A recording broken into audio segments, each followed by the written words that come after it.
Halo, nama saya Melissa Margaret Telisilawahi. Perkenalkan, nama saya Owen. Perkenalkan, nama saya Firestead Marda dengan NPM 61323011053. Perkenalkan, nama saya Sylvester Remigius Mantike Salatan. Dan perkenalkan, nama saya Kristi.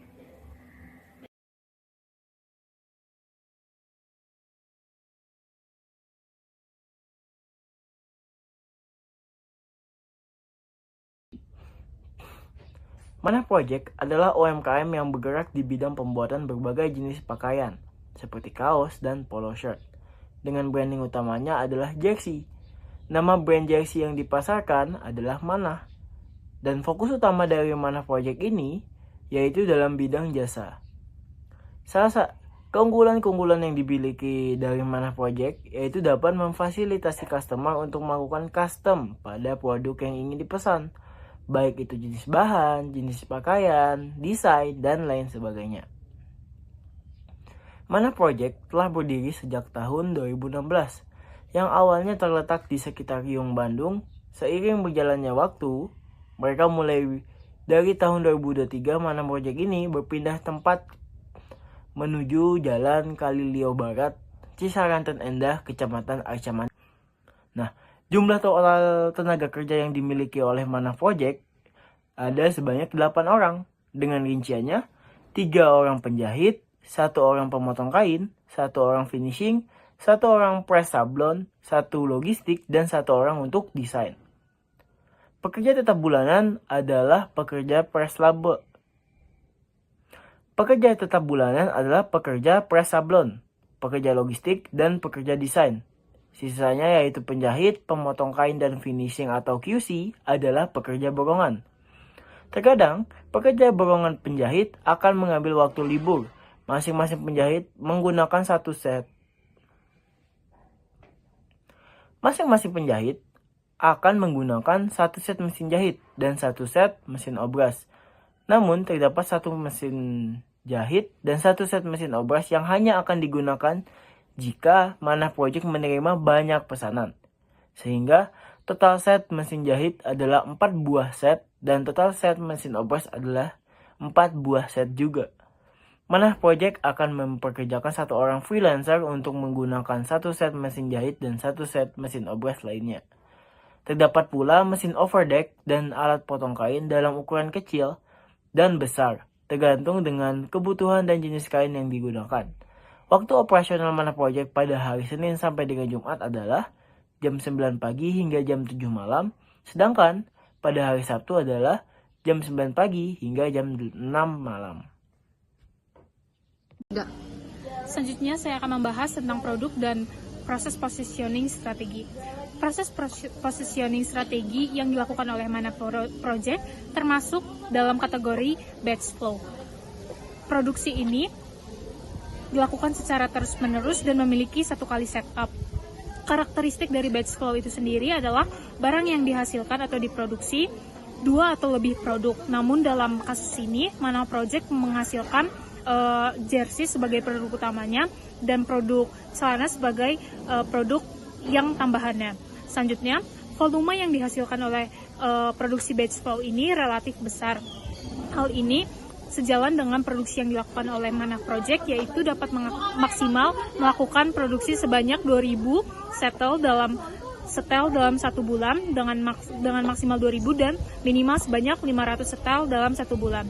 Kemudian, dari segi aliran proses produksinya, setiap batch produk mengikuti aliran proses yang sama dan hampir sama. Meski ada sedikit perbedaan, namun alurnya tetap serupa. Hal ini sejalan dengan proses produksi jersey yang terdiri dari beberapa tahapan, mulai dari pembelian bahan baku, proses printing, bordir, pemotongan, penjahitan, obras, steam, quality control, dan packing. Selanjutnya, produk positioning strategi dari Manah Project yang dilakukan adalah make to order.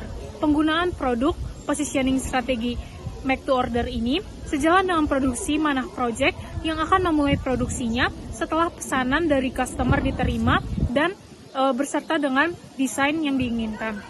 Make to order ini cocok untuk produksi yang bersifat custom dan variatif sesuai keinginan pelanggan.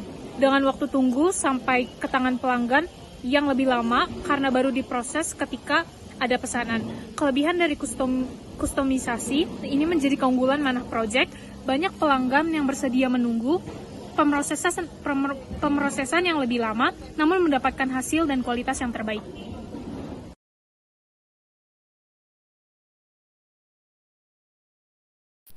Untuk perencanaan pengadaan barang mentahnya sendiri, Project Manah tentunya punya prosedur sendiri.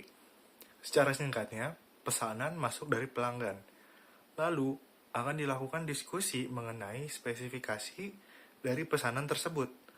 Setelah itu, akan ada konfirmasi pesanan melalui pembayaran DP sebesar 50%. Lalu, setelah konfirmasi, Manah Project akan membeli bahan baku secara langsung dari supplier. Lalu, bahan baku yang sudah dibeli itu dilakukan pemeriksaan untuk memastikan kalau bahan tersebut itu sesuai dengan pesanan. Lalu, setelah bahan datang dan sudah dicek, barulah akan dilakukan persiapan produksi. Oke, agar lebih jelas, ini adalah flowchart dari proses pemesanan sampai produksi dari Manah Project. Dimulai ketika ada pesanan masuk. Setelah itu akan dilakukan diskusi mengenai pesanan dan seperti negosiasi harga, bahan, model, dan lain-lain. Lalu akan dilakukan pembayaran sebesar 50% sebagai tanda bahwa pemesanan ingin benar-benar diproses sebagai konfirmasi. Setelah itu, dilakukan pembelian bahan baku dari supplier. Ketika bahan baku datang dan sesuai dengan model dengan pesanan pelanggan, akan dilihat dulu apakah bahan tersebut itu perlu di-print. Maksudnya di-print di sini itu adalah mencetak motif-motif khusus yang tidak tersedia langsung ketika membeli bahan supply. Kalau iya, maka bahan baku akan dikirim ke pihak ketiga untuk proses printing. Dan kalau tidak, bahan baku langsung dipotong sesuai dengan desain pesanan. Lalu, setelah pemotongan, akan dijahit. Proses menjahit ini mencakup penggabungan dari beberapa bagian baju seperti depan baju, belakang baju, lengan kanan dan lengan kiri. Setelah dijahit, dilakukan proses obras, yaitu merapikan ujung-ujung kain agar membentuk baju yang layak pakai. Lalu setelah diobras, akan dicek kembali apakah pelanggan meminta bordir pada produknya. Kalau iya, maka dilakukan proses pembordiran. Kalau tidak, akan dicek kembali apakah produk perlu disablon sesuai dengan permintaan pelanggan. Kalau iya, maka dilakukan proses sablon. Dan kalau tidak, akan lanjut ke proses quality check. Dan setelah lolos pada proses quality check ini, produk akan langsung di steam atau disetrika. Kemudian akan di packing dan terakhirnya akan diantarkan ke konsumen. Oke, lalu dilanjutkan untuk proses penentuan jumlah dan jenis pesanan. Pemicu utamanya ya sudah jelas berasal dari pesanan pelanggan. Jadi bahan baku tidak di stok dalam jumlah besar. Lalu pesanan bahan juga langsung dilakukan oleh owner. Dan owner ini yang langsung pergi ke tempat supplier untuk membeli bahan sesuai dengan pesanan dari pelanggan.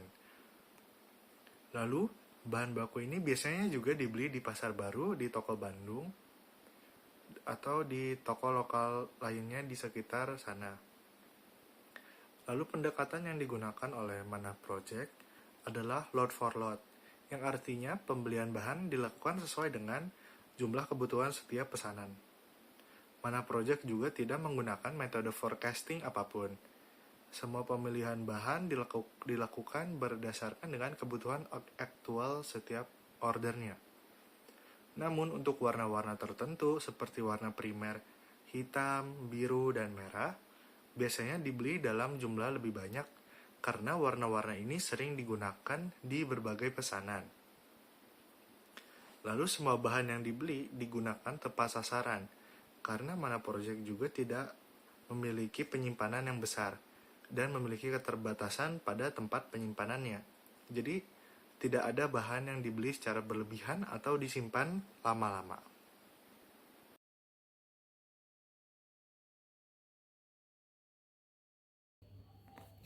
Untuk proses penentuan kapan pemesanan barang mentah dilakukan, Mana Project tidak menggunakan sistem penjadwalan yang tetap, cenderung fleksibel saat ada kebutuhan produksi atau stok bahan baku primer yang mulai menipis. Mana Project juga tidak menimbun bahan baku dalam jumlah besar. Pemesanan bahan baku ke supplier dilakukan setelah order dan dana dari pembeli masuk. Strategi seperti ini juga dapat disebut dengan strategi just in time, untuk meminimalkan biaya simpan dan risiko barang rusak. Namun, dalam sistem ini juga dikhawatirkan terjadi keterlambatan proses karena bahan baku tidak tersedia di pasar dan terjadi kenaikan harga. Untuk itu, Mana Project menanggulanginya dengan menyimpan sedikit stok untuk bahan kain populer dan warna primer.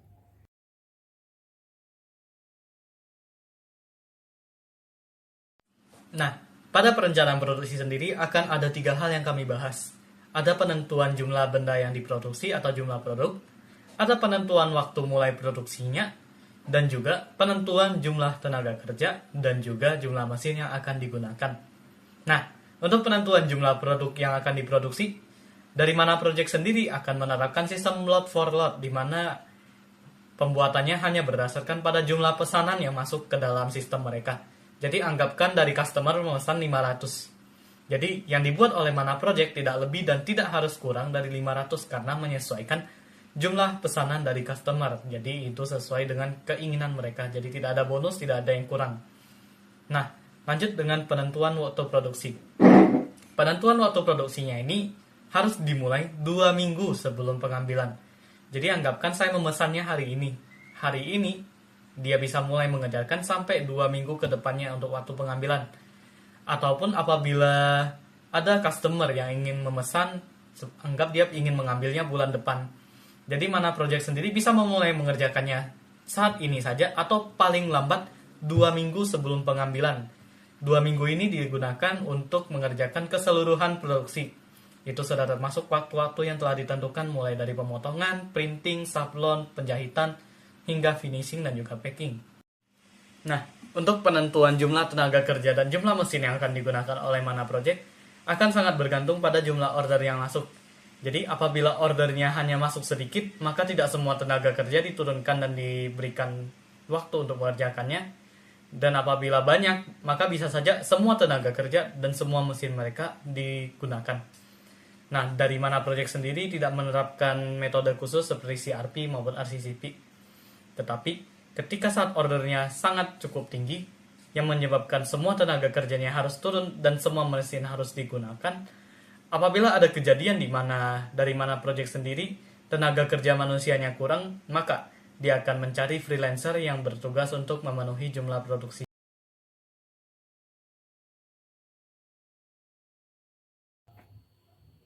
Pada tahap inspeksi awal, kain gulungan akan dibentangkan untuk dilakukan pemotongan.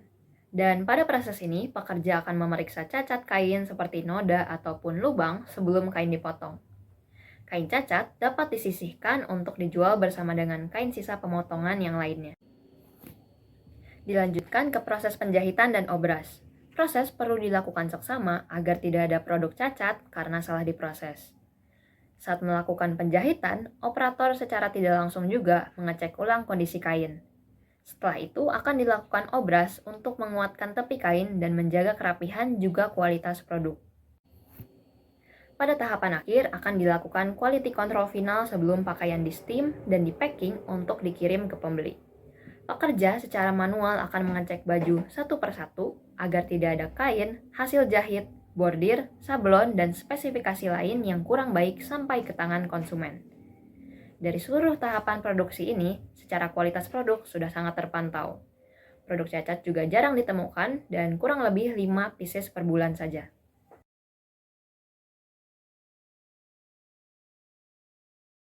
Sekian dan terima kasih.